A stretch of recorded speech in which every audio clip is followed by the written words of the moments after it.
This video is for class 8, subject biology. We are continuing chapter 2, page number 21, the structure of a flower. A complete flower has four main whorls, the calyx, corolla, androecium, gynoecium.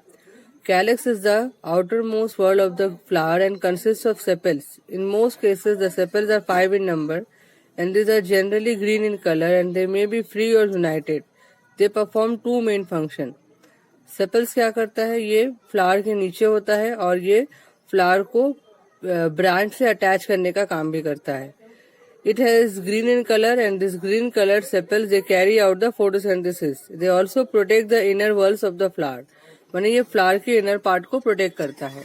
Page number 22 में इसका diagram भी दिया हुआ है, where you can see the sepals beneath the flower. ये जो green colour का part होता है इसको सेपल्स बोला जाता है. ये यूजुअली 5 इन नंबर होता है और इसके बाद ये फोटोसिंथेसिस का काम करता है और फ्लावर को प्रोटेक्ट करने का काम करता है. The second part is corolla. This is the second whorl from the outside and consists of petals, which are mostly 5 in number. Petals are generally colored. They may be free or united. मैंने जो flower उसको हम लोग commonly बोलते हैं उसका नाम क्या होता है, Corolla. Petals perform the following function. The colored petals help to attract the agents of pollination.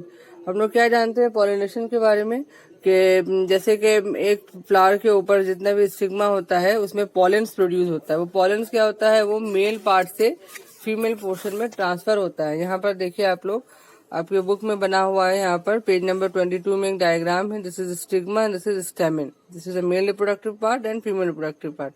तो इसमें से पॉलेंस निकलता है जो स्टेमिन के अंदर ओवरी होता है. ये देखिए स्टिग्मा है, ये इसका पोर्शन है, इसके नीचे यहाँ पर फ्लावर के अंदर में ओवरी होता है जो फीमेल रिप्रोडक्टिव पार्ट है. इसी के अंदर से सीड डेवलप होता है. तो फ्लावर का काम क्या है, ये ओवरी को प्रोटेक्ट करता है. The colored petals help to attract the agents of pollination. It also help to protect the parts present inside the flower. तो ये पॉलिनेशन में हेल्प करता है. तो पॉलिनेशन में कैसे हेल्प करता है, यहाँ पर देखिए आप लोग के बुक में जो डायग्राम बना हुआ है कि ये जो फ्लावर को ऐसे हम लोग अगर डाइसेक्शन करते हैं, बीच से काट करके देखेंगे तो यहाँ पर इसके अंदर दिखाई देगा. This portion is called the stigma, this longitudinal portion is called style and the portion which is located inside the flower it is called the ovary, the female reproductive part of the flower.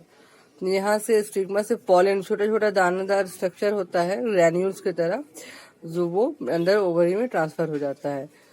तो ये जो flower है, जो Corolla है, वो क्या करता है, रिप्रोडक्टिव पोर्शन को प्रोटेक्ट करने का काम करता है.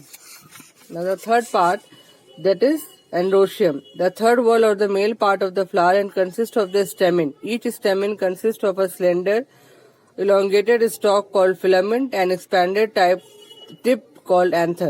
The anther contains pollen sac inside which the pollen grains are present. You have to just remember the name of the part. The anther contains pollen sac inside which pollen grains are present. यहाँ पर आप लोग के diagram में जो next page में diagram बना हुआ है,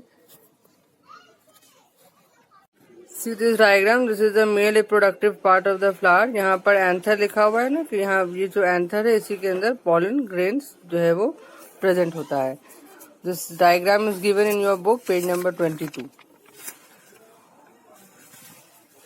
From the nucleus of the pollen grain, the male gametes are formed. Thus, the main function of the androecium is to form male gametes and helps in the reproduction. So, just underline the last sentence. That is the function of the androecium.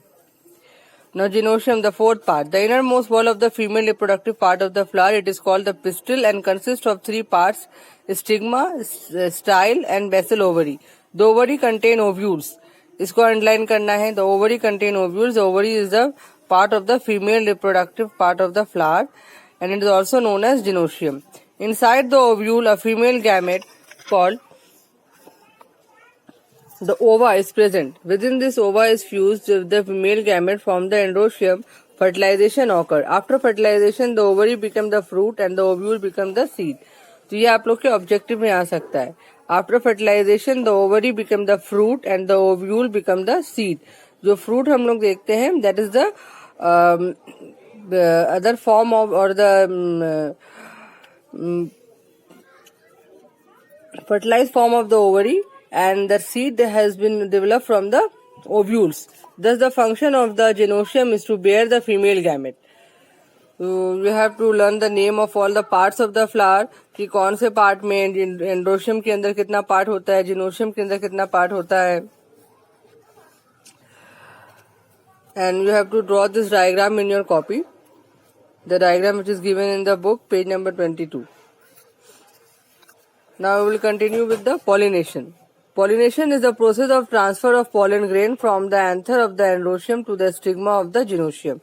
यहाँ पे हम लोग क्या देख रहे हैं, ये जो एंथर है यहाँ से पॉलन ग्रेन जो है वो स्टिग्मा में ट्रांसफर होता है. तो ये ट्रांसफर जो होता है उसके बाद ये फर्टिलाइजेशन होता है. फर्टिलाइजेशन के बाद यहाँ पर जो है वो ओवरी एंड ओव्यूल जो है फ्रूट का सीड डेवलप करने में हेल्प करता है. तो ये जो ट्रांसफर ऑफ द पॉलन है इसी का नाम क्या है, इसको हम लोग प्रोसेस को क्या बोलते हैं, पॉलिनेशन बोलते हैं. ये आपके बुक में पेज नंबर 23 में लिखा हुआ है. The process of transfer of pollen grain from anther of the androecium to the stigma of the gynoecium. You have to remember the definition for the objective question answer.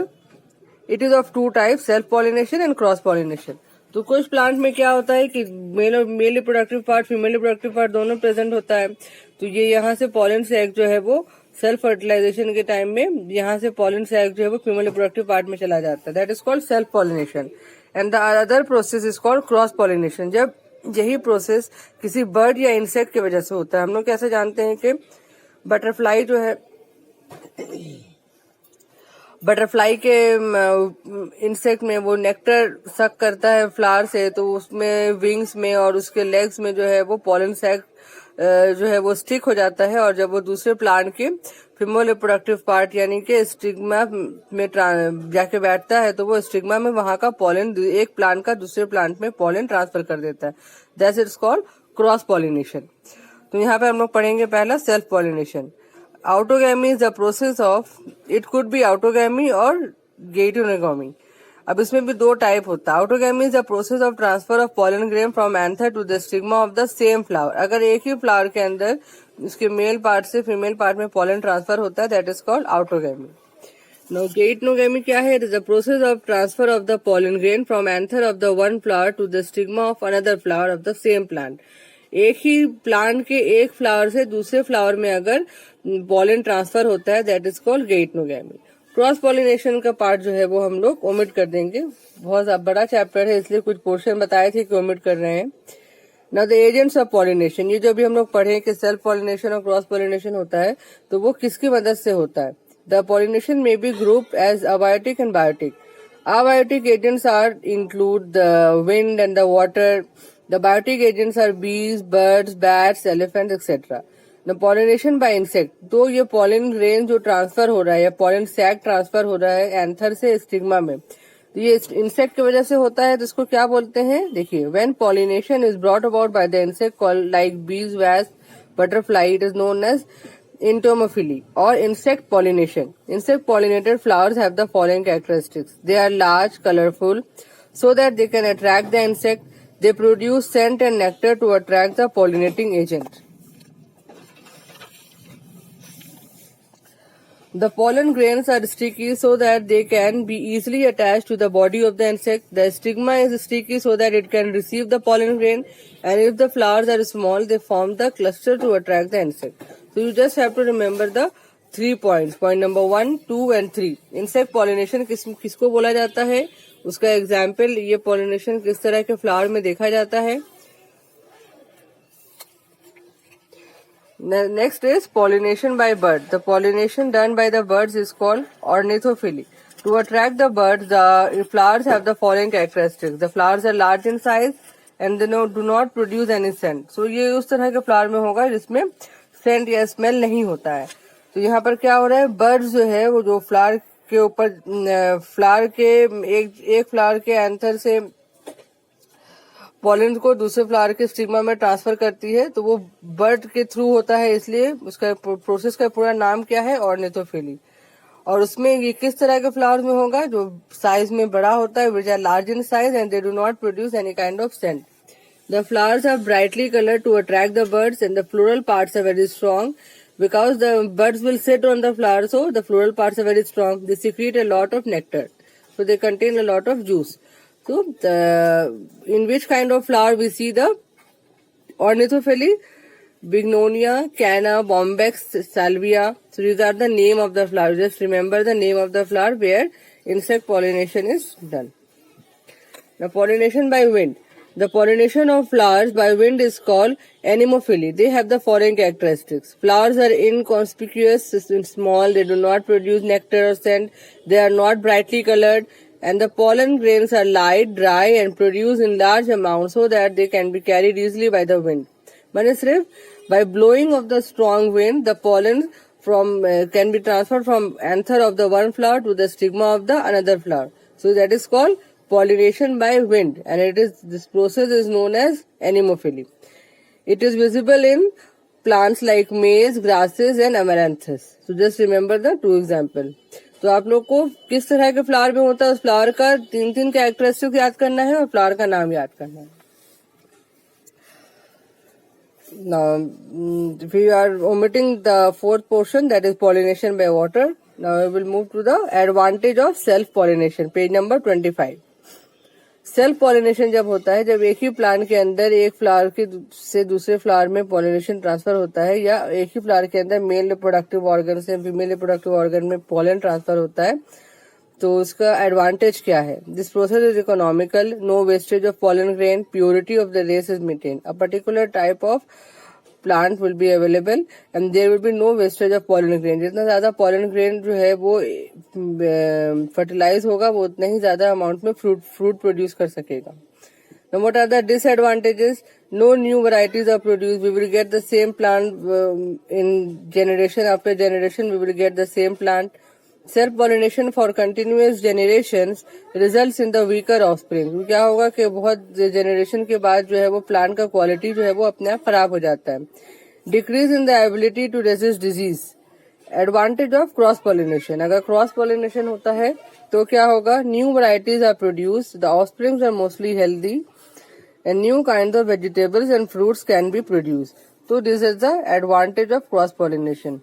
Just mark the points which I have marked in your book. Now, two disadvantages from the cross pollination. The process is uneconomical for the plant as it has to spend a lot of energy to produce the scent and the nectar. So, a lot of energy is lost by producing the scent and the nectar. There is a lot of wastage of the pollen grain. Just remember the point number 1 and 2. So, this is the we have done till page number 25.